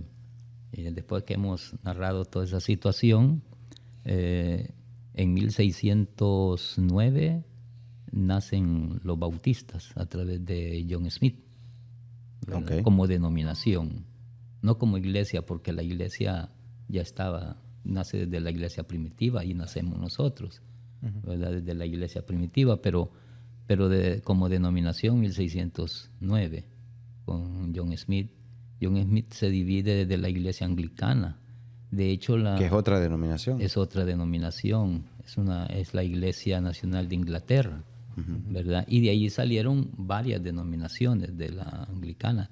De hecho, de ahí salen también los puritanos, ¿verdad? Porque los puritanos se dividen de los anglicanos porque ellos trataron de, igual que lo que hizo Martín Lutero con el catolicismo, de reformar la iglesia anglicana, pero ellos no estaban de acuerdo en reformar, ¿verdad? Porque la iglesia anglicana tiene algunas prácticas católicas también.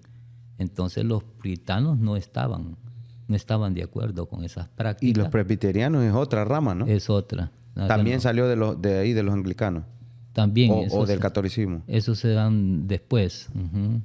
También los anglicanos, los presbiterianos. Metodistas. Bueno, los metodistas nacen como fueron creados fue fundado por John, que nació en 1703 en Inglaterra. Él fue el fundador prácticamente del metodismo, ¿verdad? Y comienzan a salir a partir de 1700. O sea que, si lo vemos bien, que digamos que entre 1300 a 1800 es cuando surgieron la mayoría de las denominaciones que están ahora, ¿no? Sí. Porque eso le dicen, bueno, en inglés le dicen mainline Christianity. Pero esos son como que los que están más cercanos en las teorías. Estas teorías... Teología. No teología, pero las creencias esenciales del cristianismo. O sea, todos están de acuerdo que prácticamente en las 5 solas, de que la Biblia es la autoridad de Dios por gracia y por fe, porque en fe en Cristo y para la gloria de Dios solamente. Y le dicen, ¿sabes por qué le dicen mainline Christianity? No. No sé cómo decir ese término en español, minor. ¿Línea principal del cristianismo? Línea principal del cristianismo, I guess. Mainline Christianity, porque se supone que si el cristianismo fuera una carretera, estas iglesias, estas denominaciones estuvieran... si fuera una carretera, si fuera una carretera, ellos estuvieran a la orilla de la calle, de la carretera, mientras otras iglesias o sectas ya se van saliendo de lo que es principalmente. Okay. Eso ahí sale mainline Christianity. Y salieron varias denominaciones. John Wesley se llamaba. No se iba a quedar con eso. John Wesley nació en 1703 y él, comenzó, su hermano Charles Wesley era un himnólogo. Él escribió muchos himnos. De hecho, le gustaba mucho cantar y cuando salía a predicar, John Wesley se llevaba también a su hermano Charles para que él lo acompañara en la alabanza. Y allí ellos comenzaron a predicar el evangelio al aire libre, ¿verdad? Y llegaron a ganar varias almas en esas predicaciones, y ellos crearon un club al que le llamaron el Santo Club, donde ellos se reunían, eran bien metódicos para leer y estudiar la Biblia y para analizar, ¿verdad? Los asuntos teológicos. Entonces ayunaban también. Ellos ayunaban, hacían vigilia, ¿verdad? Pero ellos habían formado ese Santo Club.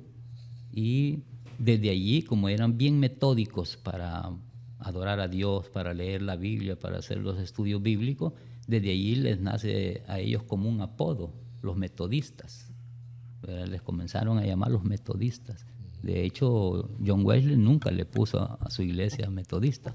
Y ahora sí es una denominación. Hoy sí ya es una denominación, ¿verdad?, del metodismo. Pero volvamos a los bautistas, ¿por qué?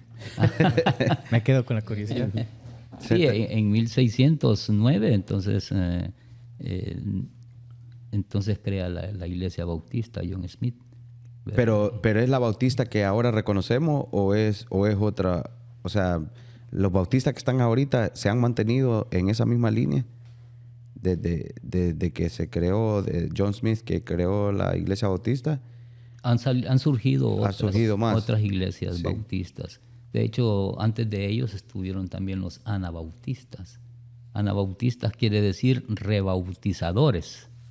Y la verdad es que nosotros también, de alguna manera, somos rebautizadores. Ok, pero expliquemos aquí a la gente ya para ir combinando, porque aquí podemos pasar horas hablando. Sí, pero para ir combinando, expliquémosle a la gente por qué nos llamamos bautistas, Pastor Marcos. ¿De dónde viene el término bautista? ¿Por qué a esta denominación en la que nosotros pertenecemos le llamamos bautistas? Viene de la enseñanza de bautizar a los convertidos, ¿verdad? O sea que John Smith estaba de acuerdo en bautizar a todos aquellos que hacían su profesión de fe, que se arrepentían y venían a los pies de Cristo. Entonces él los bautizaba, ¿verdad? Y no estaba a favor también del bautismo de niños. No bautizaba niños, sino que hasta cuando alguien ya estaba consciente, ¿verdad?, de quererse bautizar, entonces ellos lo bautizaban. Y de allí nace lo que es, por eso les pusieron a ellos bautistas. Porque ellos hacían... Porque las otras denominaciones no bautizaban, porque ellos los bautizaban como niños. Los bautizaban niños y otros que no bautizaban porque creían que no eran necesarios. No era necesario el bautismo. Pero otros que bautizaban niños. Entonces, pero él dice, sí, el bautismo es importante, ¿verdad? Porque es un mandamiento de nuestro Señor Jesucristo. La Iglesia Bautista lo va a predicar y lo va a enseñar, ¿verdad? Y lo va a practicar. Y lo va a practicar también. Entonces, se le dio importancia mucho al bautismo, ¿verdad? Al bautismo de los nuevos convertidos. Entonces nosotros como iglesia somos bautistas, ¿cuál fue el término que usó usted? Generales. Sí, estamos como caracterizados, al menos yo me ubico allí por la misma enseñanza de los bautistas generales, ¿verdad? Y la enseñanza de los bautistas particulares, ¿verdad? Que nuestra doctrina y la que aprendimos a través de nuestro pastor Santos Sandoval, fundador, fue esta doctrina que hoy estamos enseñando, ¿verdad? Y que forma parte de lo que son los bautistas generales. Sí, yo creo que ya ahí quizás eso para los que todavía están viendo, porque hay gente que se pierde, ¿verdad? Yo no sé minor, pero a mí me encanta. A mí me encanta aprender la historia. Ahí solo llegamos al nacimiento de la iglesia, de la denominación bautista, y nada que ver con la historia. Falta todavía toda la historia. Porque aquí podemos ir contando la historia. Y es que para llegar todavía faltaron todas las que se fueron por los caminitos. Estamos hablando de 1700, dijo. 1703. Estamos hablando de otros Wesley. 500 años de historia que falta. Y ese mismo año nace también Jonathan Edwards. Ese sí es. ¿Quién? Jonathan Edwards es un teólogo y el más fuerte pensador americano. Sí. ¿Verdad? Nace en... Él era el que estudiaba aquí, el profesor de... Princeton. Ajá. Aquí en New Jersey. Princeton, New Jersey. Shout out. Él era un puritano. John era un puritano congregacionalista. Yeah, esa es otra rama. Otra rama. Congregacionalista. Él era congregacionalista. Pero él sí tiene... Él es heavy. Tiene bastante... Él escribió bastante también. Sí. Él escribió un libro que se llama El diario de un evangelista también, que también fue yerno. Se supone que fue yerno de él, ¿verdad? Porque Jonathan Edwards tuvo una hija que se llamaba Sara Pierrepont. Y este evangelista de que él escribió ese libro, supuestamente tuvo cierta relación con su hija, y de hecho murió él en los brazos de la hija de John. Jonathan Edwards murió en los brazos de ella, de Sara, ¿verdad? Y escribió, él iba escribiendo, este evangelista iba escribiendo el diario, ¿verdad?, de todo lo que hacía. Uh-huh. Cada día él de ir a evangelizar, porque él fue enviado a los Pieles Rojas de aquí, de Estados Unidos. Nativos. A los nativos, él le fue a predicar. Hay un libro que se llama Enviado a los Pieles Rojas. ¿Es Redskins? Redskins. Sí, y él le iba a predicar, pero en eso que andaba predicando, él se contagió de tuberculosis, ¿verdad? Y fue a parar a la casa de Jonathan Edwards, y ahí lo atendió la hija. 6 meses después también muere la hija de lo mismo. Oh, wow. Sí. Pero Jonathan Edwards a él se le conoce como uno de los grandes avivadores, ¿verdad? De hecho, él predicó un sermón que lo hizo famoso a él. No sé si ustedes lo han escuchado. En 1741 escribe Minor, ¿lo has escuchado? Un sermón que se llama Pecadores en las manos de un Dios airado. Ese sermón, si usted lo busca en YouTube, ahí le va a aparecer ese sermón. Pecadores en las manos de un Dios airado. Y cuando él predicó ese sermón, dice que toda la gente se agarraba de los asientos. sillas, dice, porque sentían que estaban cayendo en el infierno. Y dice que necesitamos una prédica de esa. Sentía el poder de Dios ahí, y ese se conoce como el primer avivamiento en ese siglo, ¿verdad? De corte.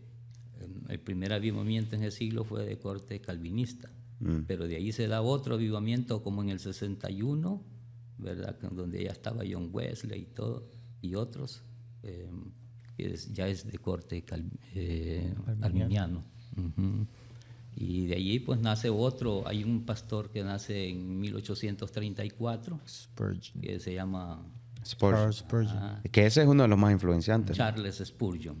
Sí. Él nace en Inglaterra, y en Kelvedon, Inglaterra, nace en 1834, y él se convierte a Cristo en una iglesia metodista, porque los padres han sido pastores, ¿verdad? Predicadores, y él iba para la iglesia de él, pero él no era convertido. Era como aquellos hijos que son hijos de pastores, pero no se convierten. Y iba debajo de la tormenta, y estaba cayendo una tormenta muy fuerte, y pasó por donde estaba una iglesia y escuchó que ahí estaban cantando alabanza, y él, para defenderse de la tormenta, se metió a la iglesia, ¿verdad? Entonces, y solo habían ancianitos allí, solo habían ancianitos escuchando, y ese día no había llegado el propio pastor, sino que uno de los líderes comenzó a predicar. Isaías 45:22. Esa fue la predicación que predicó ese predicador, y creyó Charles Spurgeon. Ahí donde aceptó a Cristo. Ahí es donde él recibió a Cristo. Y después pues pasa ya... A Charles Spurgeon se le llama el príncipe de los predicadores. El príncipe de los predicadores. Sí. Así se le llama a Charles Spurgeon. Hasta el día de hoy los comentarios de él son uno de los más influenciantes ahora en día, ¿no? Sí. De los comentarios bíblicos de él. Sí, realmente fue un hombre que vino a revolucionar, a hacer, como dice usted, un avivamiento. Era un gran avivamiento. Y a todo el mundo. Tenía 66 ministerios en Inglaterra. Él tenía la iglesia, se llamaba Tabernáculo Metropolitano de Londres.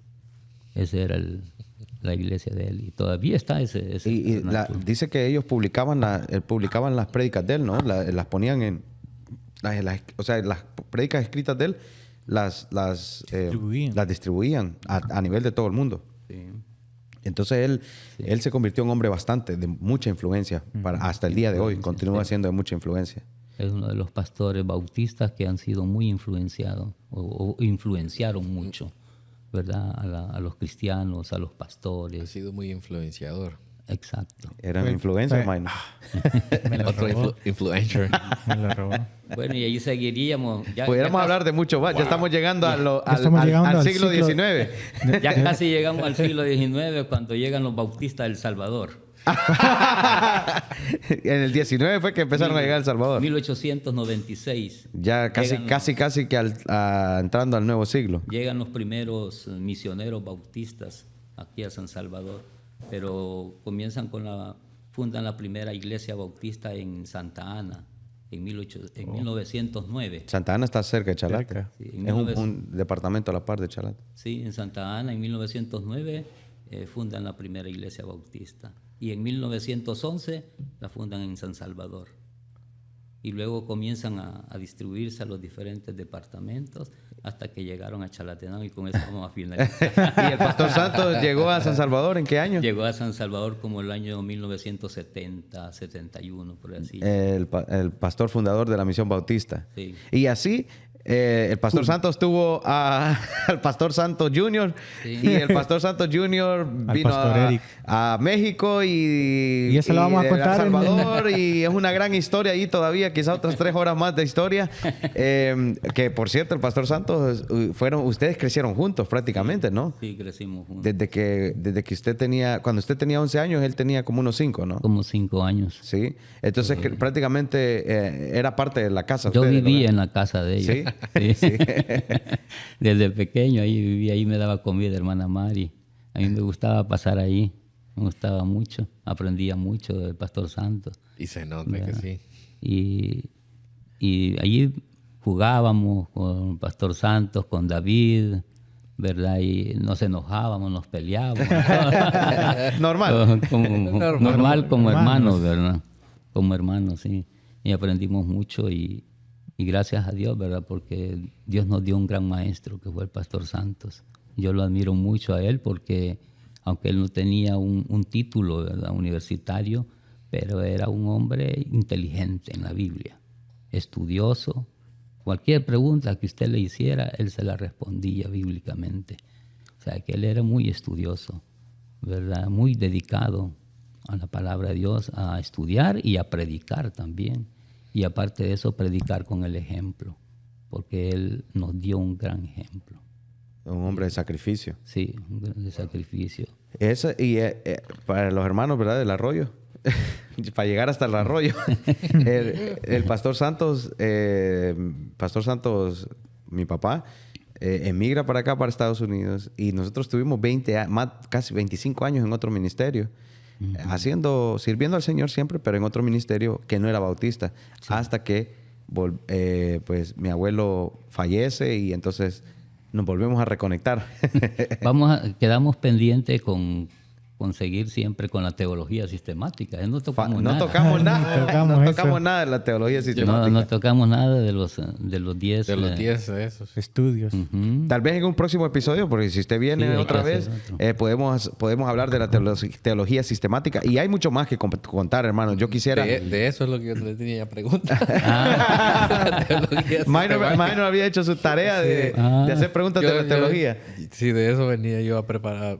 Pero no podemos... Desafortunadamente no podemos compartir todo en un solo episodio. No. El episodio anterior estuvimos hablando, el Pastor Marcos estuvo hablando de su testimonio, de su vida cristiana y tampoco se terminó. Y tampoco lo terminó, ¿no? Es que nunca alcanza. La verdad que nunca alcanza. Pero a mí, Pastor, una de las razones por las que estamos haciendo los podcasts es porque quiero que quede grabado esto.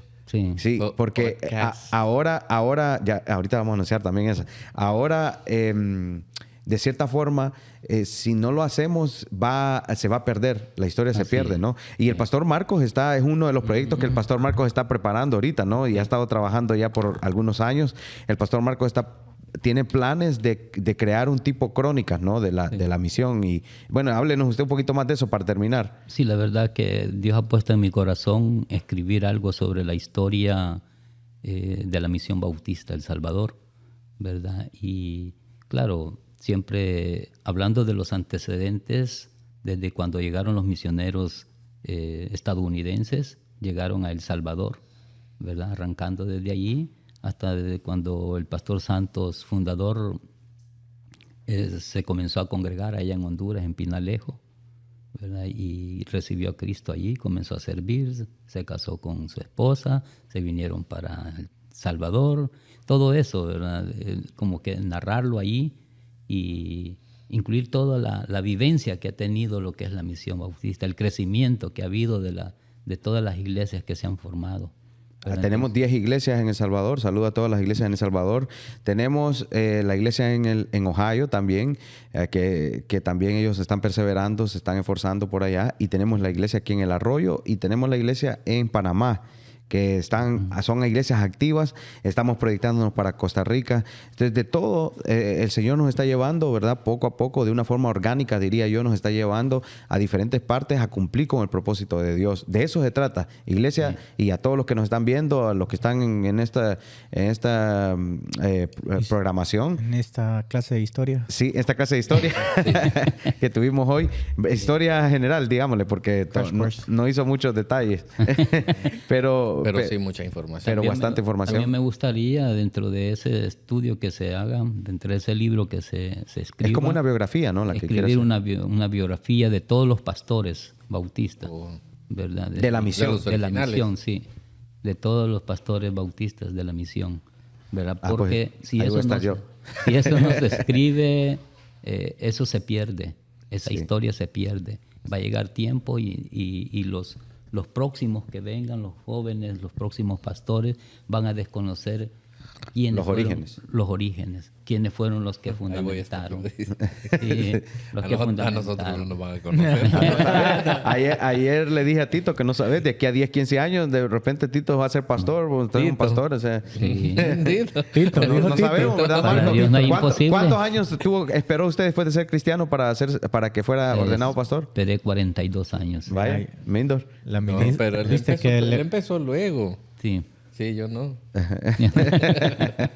Bueno, y a todo lo gracia que... irresistible.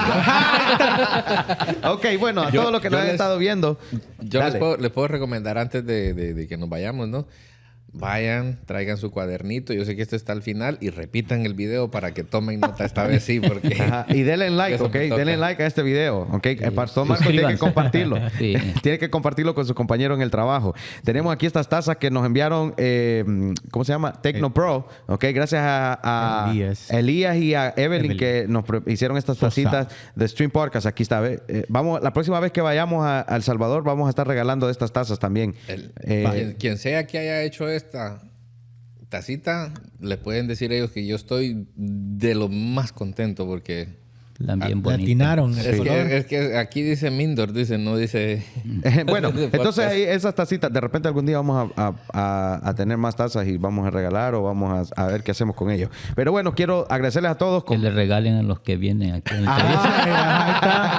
No, le vamos a regalar una ahí, la que tiene ahí. La de Tito. Sí, la de Tito, le vamos a regalar la de Tito. Ok, bueno, gracias a todos los que se han conectado y los que han escuchado esta clase de historia, dijo Roger, y ha estado con nosotros. Agradezco al pastor Marcos porque vino una vez más a estar acá con nosotros. Es un privilegio para mí. Y gracias a todos los que se comentan, los que comparten, los que se suscriben y a todos los que se están añadiendo a este proyecto, porque es un proyecto para nosotros, pastor Marcos, que queremos, este es un medio más que queremos emplear para llevar el evangelio y que más personas puedan hablar, poder conectarse con la actualidad de lo que está sucediendo, pero con una perspectiva cristiana. Entonces, a todos, gracias a todos los que se conectaron. Hoy se salió. Hoy sí me salió. Me fluyó. Sí, ok, bueno. Yo miré que le hizo así. No volteé a ver, sí, es cierto. No, bueno, gracias a todos los que se conectaron. Gracias a Tito que está ahí atrás en la producción. Tito, hoy no hablaste, no sé qué pasó.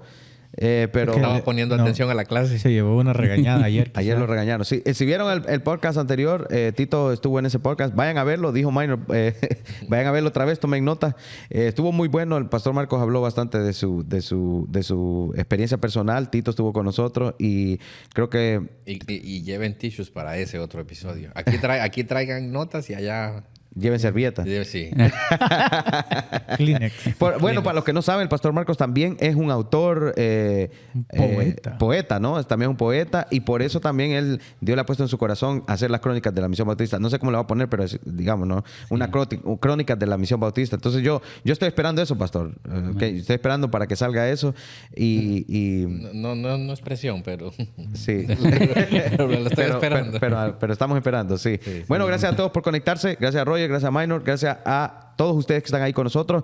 Compartan este episodio. Si no tiene iglesia, busque una iglesia. Si no se está congregando, dice la palabra del Señor, no hagan como otros, no dejen de congregarse como otros tienen de costumbre. Usted no sea de eso, usted sea de los que busca de Dios cada semana, cada día, en cada momento de su vida. Usted está buscando al Señor y que está caminando con el Señor, como decía el pastor Marcos, que vaya usted guiado o siguiendo a Cristo.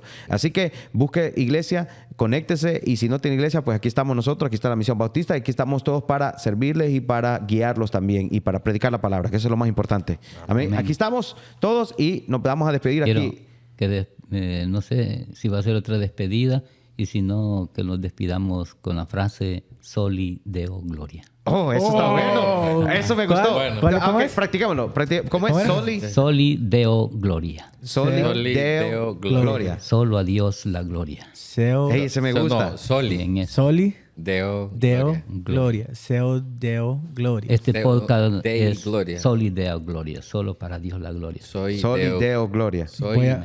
¿Soli o sos? Soli. Soli Deo Gloria. ¿Qué lenguaje es? Latín. Latín. Es latín. Okay, Ya voy a poner en mi resumen que hablo 3 lenguajes. Bueno, hablo 4. Inglés, español, latín. No, inglés, español, latín y sticker. En mi WhatsApp. Spanglish. Soli Deo Gloria. Soli Deo Gloria. ¿Qué significa? Solo a Dios la gloria. Me gusta eso. Sí, me gusta. Soli Deo Gloria. Soli Deo Gloria. Gloria. Sí. Soli Deo Gloria. ¿Ya? Así es. ¿Lo tenés, Tito? Soli Deo Gloria. Ok, ya practicamos. ¿listo? Ahora, si no nos sale, pues... Bueno, Pastor Marcos, si no nos sale, ¿verdad? Lo hacemos otra vez. Lo ponemos en la... Nos va a hincar aquí después Ahí de está. Soli Deo Gloria. Así es, así escribe. Así es. Bueno, así that. suena. Can we make that our Nuestro cierre. Yeah. Está bien, ¿no? A mí me gusta, ¿no? Sí. Bonito. Soli Deo Gloria. Significa solo a Dios la gloria. Solo a Dios la gloria. Soli Deo Gloria. Ok, démosle pues. A la 1, a las 2 y a las 3. Soli Deo Gloria. Muy bien. Está bonito. Me gusta cómo suena eso. Soli Deo Gloria.